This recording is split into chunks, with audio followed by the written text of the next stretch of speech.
If it cannot be turned on, please check the switch of the lock. Switch turn finger on. The key should be parallel to the frame. If it still can't be turned on, turn the battery switch to off. Open the frame folding lock. Fold the frame. Remove the key. Remove the battery.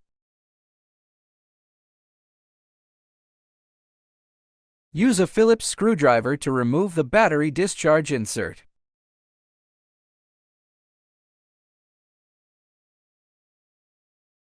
Remove the controller. Check whether each line plug is firm. After confirming that each plug is okay, connect the controller to the battery discharge cover for the power cord. Unplug. Discharge the battery cover corresponding to the battery control position. Cover correctly.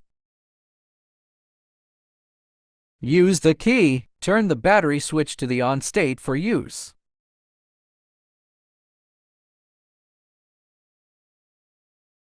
Adjust the gear to DC voltage with an electric meter. Compare the detection corresponding to the power cord hole inserted into the power discharge board.